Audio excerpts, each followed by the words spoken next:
Hi, everyone. You've got questions and we've got answers. Welcome to another Bella Asks episode of the Ethicast.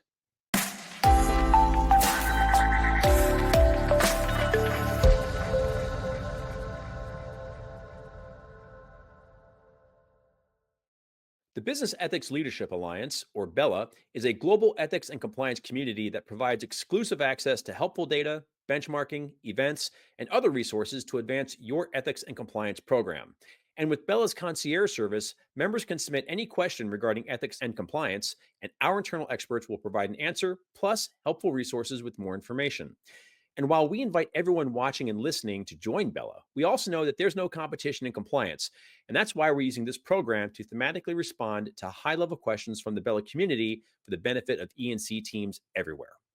And joining us once again to answer those questions is BELA Chair Erica Salmon Byrne. Erica, thank you so much for returning to the program. Oh, Bill, it is my pleasure. And I am delighted that this particular question came up because it has been something that has been very much on my mind lately. It is a benchmarking question, and it's a fantastic one. Mhm. What does a good post benchmarking action plan look like? Yeah. So there are so many among us, Bill, who would believe that you pull the benchmarking data, it shows that you are behind or seriously behind your peers in a given area, and you march with those data charts into the management team's office, and they say, Bill, how shall we fix this? What do we do? The Right? clouds have parted. Lots You've of shown, parts. shown us the light. Yes, Yeah. you have seen the Gantt chart, and that is all that is required, right? Um, and of course, that's not really the case, right? There's so much. The data is going to give you pieces of what it is you're looking for in terms of making the case, but the data is not going to give you all of the answers. As pretty as your charts might be, right? You've got this, beautiful heat map with all the colors and all the things, right? So really what you need to do is you need to see the benchmarking data side of things, the scoring, the question by question benchmarking, the gap analysis. You need to see that as the first step in the journey. And the next thing that you need to do is you need to say, what is this data telling me, right? What is this benchmarking telling me?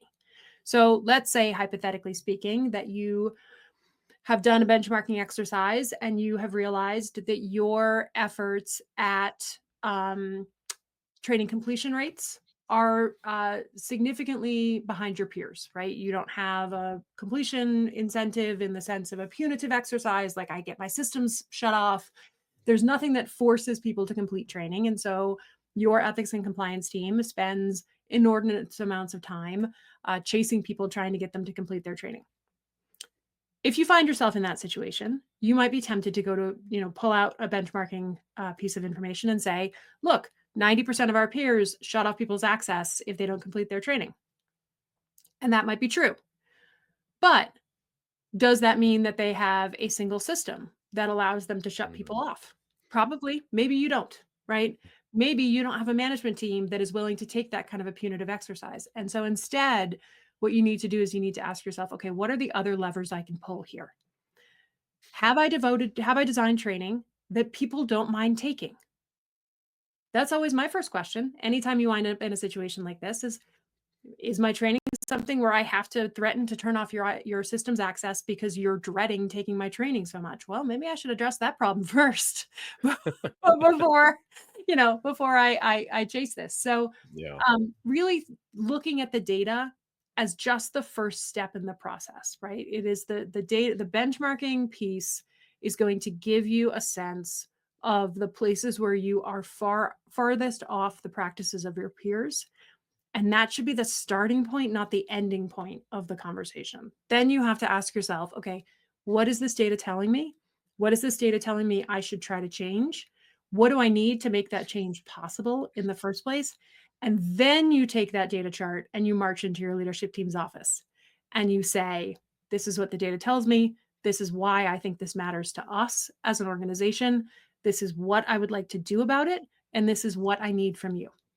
Well, Erica, as always, we super appreciate your insight on these really important questions from the BELA community. Thank you so much for spending your time with us. Oh, absolutely, Bill. And by the way, I did have a Bella member comment to me the other day about the fact that our Bella Asks episodes are just about the exact amount of time that they would like them to be, not a second more and not a demisecond longer.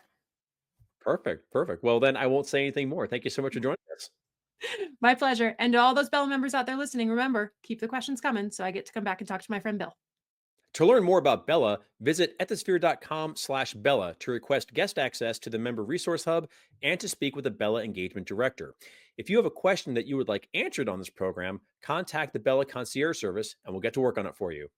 I'm Bill Coffin, and this has been another BELA Asks episode of the Ethicast. If this is your first time listening, we hope you've enjoyed the show. For more content like this every week, please subscribe to this program on YouTube, Apple Podcasts, or Spotify. You can also check out full episodes of this show, as well as many other free resources at the Ethisphere Resource Center at ethisphere.com/resources. Thank you so much for joining us. And until next time, remember, strong ethics is good business.